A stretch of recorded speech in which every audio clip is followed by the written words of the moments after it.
Esse é o Ancapsu e nós vamos falar agora da liberação dos documentos sobre o assassinato do John Kennedy, né, do JFK, lá em 63, lá em Dallas, no Texas. Todo mundo conhece esse vídeo, já viu isso em vários filmes e coisa e tal, né? Ele estava caminhando aqui em carro aberto lá na cidade de Dallas, quando o Lee Harvey Oswald, né, deu um tiro nele. Só que aí tem um monte de conspiração de que teria sido os mafiosos, teria sido os cubanos, teria sido os russos, teria sido não sei que lá o quê. E teve uma investigação muito grande na época, a investigação chegou à conclusão de que o Lee Harvey Oswald agiu sozinho, e o cara que depois matou o Lee Harvey Oswald também agiu sozinho, né? Muito estranha essa história, né? É um Adélio Bispo ao quadrado aqui. Teve dois caras agindo sozinho ali para estancar a coisa. Mas enfim, esses documentos com todas as provas dessa comissão que investigou o caso, a maior parte dos documentos já tinha sido liberada. Mas ainda faltavam alguns documentos que estavam confidenciais e o Trump tinha prometido liberar esses documentos e liberou esses documentos agora, né? Ao contrário do Jeffrey Epstein, tá? Vamos botar esse asterisco do lado do nome do Trump aqui, porque o do Jeffrey Epstein, ele prometeu liberar os documentos todos, liberou um negócio que todo mundo já estava sabendo, que já tinha sido vazado antes, e não tem novidade nenhuma no caso do Jeffrey Epstein, mas enfim, nesse caso aqui ele liberou mesmo os documentos. E tem até coisa sobre o Brasil. Vamos entender esse caso aqui, essa notícia foi sugerida por Moraes de olho no pacotão do Trump, anarco-ortopedista e várias outras pessoas. Obrigado aí ao pessoal que sugeriu notícias lá no nosso site, no visãolibertaria.com. E obrigado a você que está assistindo o nosso vídeo. Se você gosta do nosso conteúdo, por favor, deixe o seu like e se inscreva aqui no canal, né? Pois bem, então essa foi a história, né? O caso do JFK, não vou contar para vocês, todo mundo sabe, né? Ele estava passando lá em Dallas, lá no Texas, e foi alvejado pelo Lee Harvey Oswald. Depois o Lee Harvey Oswald foi preso pela polícia e logo em seguida foi morto por um outro rapaz, o Jack Ruby, alguma coisa assim, e enfim, só o Jack Ruby que foi preso, e aí ficou um monte de teoria da conspiração, que o cara seria cubano, seria agente dos mafiosos, seria agente russo, seria isso, seria aquilo. Ninguém sabe de fato. A comissão que investigou a coisa diz que ele agiu sozinho, agiu por conta própria, né?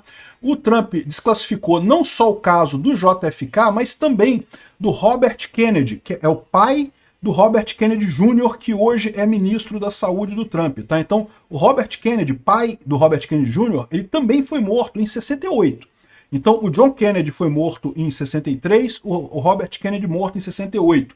E lembra, esses dois foram os principais agentes americanos, os principais atores americanos no que tange a questão da crise dos mísseis em Cuba. A crise dos mísseis em Cuba foi entre 60 e 62, e foi um momento em que quase os Estados Unidos entrou numa guerra nuclear, quase a gente teve, né, um fim do mundo nuclear com a Rússia, e no entanto os Estados Unidos ganharam essa parada, né? O John Kennedy e o Robert Kennedy ganharam essa parada. Sempre existiu a ideia de que isso aqui foi realmente uma vingança dos russos contra os americanos. E esses documentos liberados agora não mudam muita coisa não, mas dão a entender que sim, que pode ter sido exatamente isso, né? Então o Robert Kennedy também, e também do Martin Luther King, né? O Martin Luther King era um ativista da causa negra, pela liberdade, aquele cara que falou, né, eu tenho um sonho de um dia que não vai ter diferença entre brancos e negros e não sei o que lá, não sei o que lá, e ele também foi assassinado e todos os documentos de todas as investigações foram liberadas pelo Trump. Liberados, assim, nem tudo está 100% liberado, tá? Tá aqui, o National Archives está mostrando aqui as coisas todas, e o que ele coloca aqui é que, aqui ó, tá a lista dos documentos aqui, mas segundo eles dizem, muita coisa ainda é papel, tá? Muita coisa é papel ainda. Então ainda vai levar um tempo até estarem todos os documentos aqui, porque eles estão ainda escaneando coisa. Ao longo dos próximos anos, essa lista ainda vai ser acrescentada de coisas aqui. Mas os documentos em papel já estão desclassificados, então em tese, se alguém for lá fisicamente no National Archives lá nos Estados Unidos e pedir a licença, pode ter acesso a esses documentos, porque ele já desclassificou, já não é mais informação sigilosa, só no site da internet que ainda pode surgir mais coisa por aqui, né? Parabéns para o Trump por isso, acho uma excelente medida. Estou esperando do Jeffrey Epstein, hein, Trump? Você prometeu do Jeffrey Epstein também, né?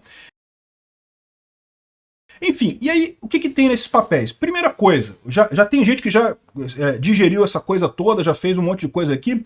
Em termos do caso do assassinato mesmo, não tem grandes novidades, não. A única novidade mais forte que tem é a ligação do Lee Harvey Oswald com a KGB e com o consulado de Moscou no México. Ou seja, isso reforça a hipótese de que ele teria sido um agente russo que fez esse ataque. Pode ter sido isso. Ele era casado com uma russa, ele morou na União Soviética há muito tempo, ele voltou para os Estados Unidos, então assim, tem muita coisa que indica que pode ser mesmo, foram os russos que fizeram esse tipo de coisa. Pode ser, mas não tem prova. Não tem prova que tenha sido isso.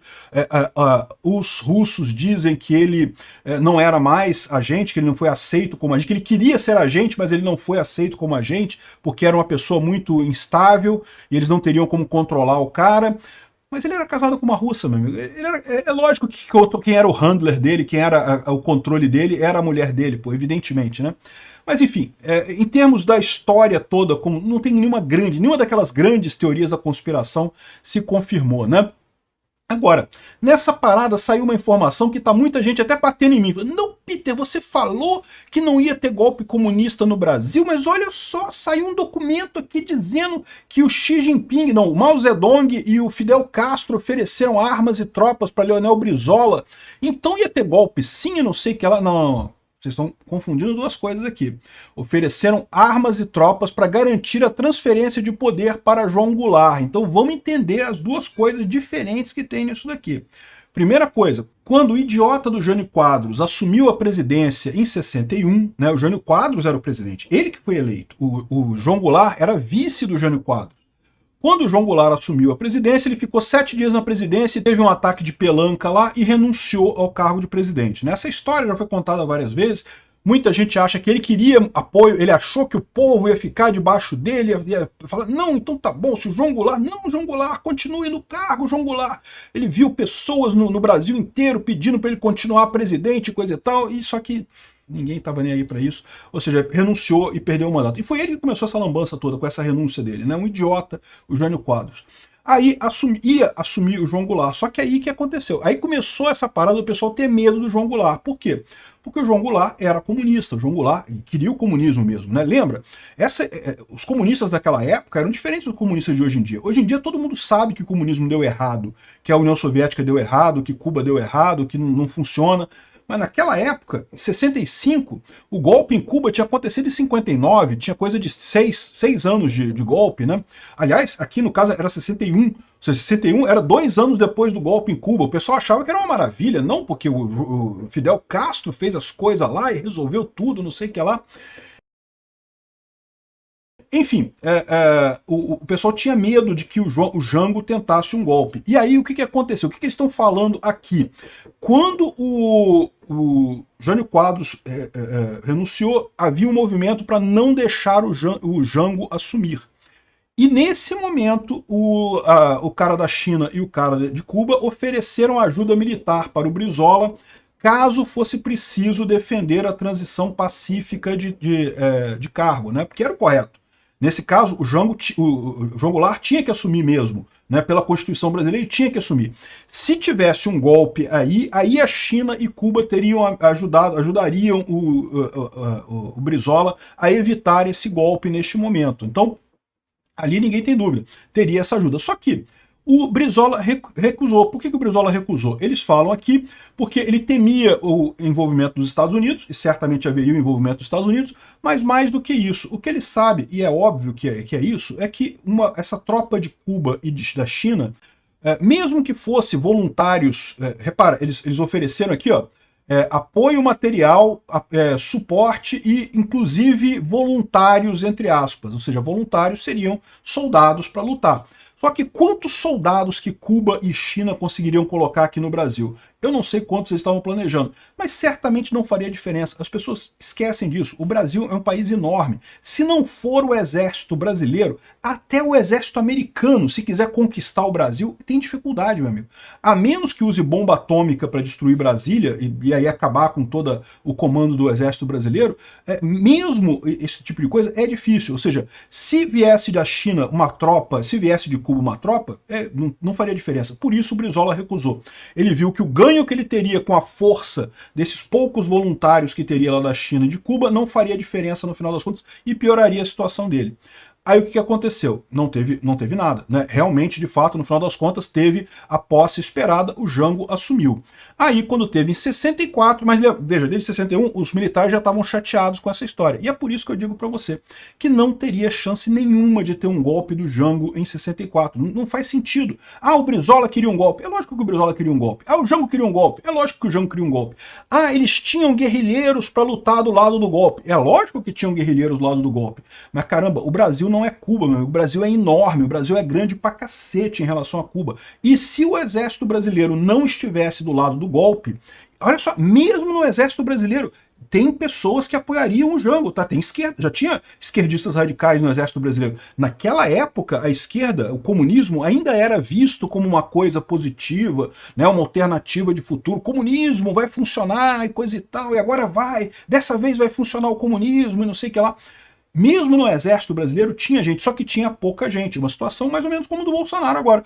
Tinha gente do lado do Bolsonaro que queria golpe? Eu tenho certeza que tinha. Tinha um monte de gente. Aliás, a maior parte do pessoal que me criticou, tá vendo, Peter? Você falou que não ia ter golpe, que a esquerda não tinha como dar golpe. Esse pessoal é o pessoal que quer golpe hoje em dia, que acha que não, que foi lindo os militares darem golpe naquela época. Não, porque deu golpe. Olha que maneiro dar golpe. Gente, golpe não resolve porcaria nenhuma. Para com isso. Piora a situação toda, não resolve merda nenhuma de golpe. Não resolveu em 64, não resolveria agora, não resolve nada. Em 64, o que acabou acontecendo? Entraram os generais Melancia lá, um monte de medida socialista no governo dos generais Melancia, a economia do Brasil foi para o saco, gerou a hiperinflação, agora ia dar a mesma coisa. E o golpe judiciário do STF está dando a mesma coisa também. Golpe judiciário também é ruim. O que o Alexandre de Moraes está fazendo agora é a mesma coisa que os milicos fizeram em 64. Inventaram um golpe suposto que teria do Jango e deram um golpe para evitar o golpe. O que é uma besteira, não tem lógica nenhuma, né? De novo, se não tinha o apoio do exército, não importa os voluntários chineses ou voluntários cubanos. Não, que tinha alguns voluntários, tinha o pessoal da Araguaia, tinha os guerrilheiros de Cuba, é lógico que teriam algum apoio. A questão é, não teriam apoio para conseguir dar um golpe com certeza, um golpe que vingasse.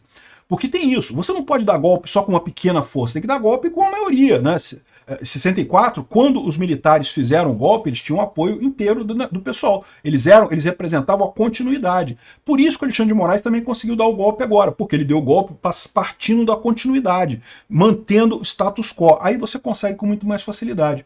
E, de novo, repito o que eu falei, faria pouquíssima diferença. Primeiro que isso daqui foi em 61, não foi em 64, mas isso é o menos importante. Você pode dizer que foi em 61, mas em 64 seria a mesma coisa. Cuba também ofereceria ajuda para o Brizola dar o golpe dele, e a China daria ajuda para o Brizola dar o golpe dele. Não sei se seria a mesma coisa, porque lembra, aqui eles estavam oferecendo ajuda para garantir a transição de poder que era legítima, de fato. Se saiu o presidente, assume o vice. É o que está na lei, é o correto de se fazer, né? Outra coisa é você mandar ajuda militar para dar um golpe. É outra situação. E, de novo, eles sabem que isso daí não teria capacidade de segurar se o exército não tivesse do lado do Brizola, não tivesse do lado do Jango. E o exército não estava. Tanto não estava que deu o golpe do outro lado. Então o que eu falo para vocês, não teria golpe em 64, tal como não teria golpe do Bolsonaro agora, pelo mesmo motivo. O exército, as forças armadas não queriam golpe pro lado desse lado, né? Do outro lado pode ser que dê golpe. Deu golpe naquela época, dessa vez as forças armadas ficaram quietas, não fizeram nada. Bom saber que depois de 20 anos de ditadura, 30 anos de ditadura, as Forças Armadas aprenderam que não se resolve esse tipo de problema com golpe, né? Eu espero que depois desses 20 anos de golpe do STF que a gente está começando agora, que pelo menos o Judiciário aprenda também, igual as Forças Armadas, não vale a pena dar golpe, não vale a pena ignorar a Constituição para poder prender a pessoa porque acha que ela daria um golpe e coisa e tal.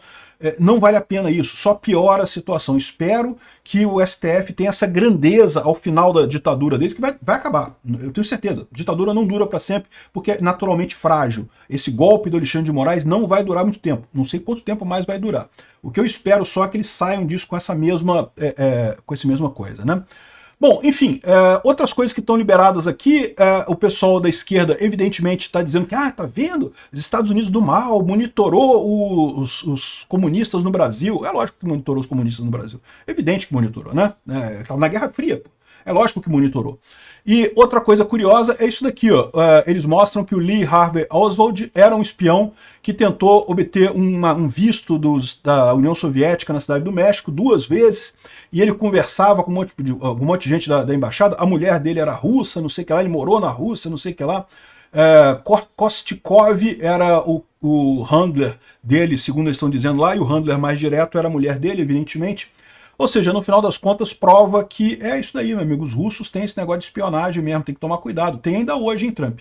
Toma cuidado com o Putin, hein? Se fica esse negócio de ficar lambendo o saco do cara, você pode cair de uma janela aí, pode tomar um chazinho, passar mal depois de tomar chá. Isso é um perigo realmente no final das contas.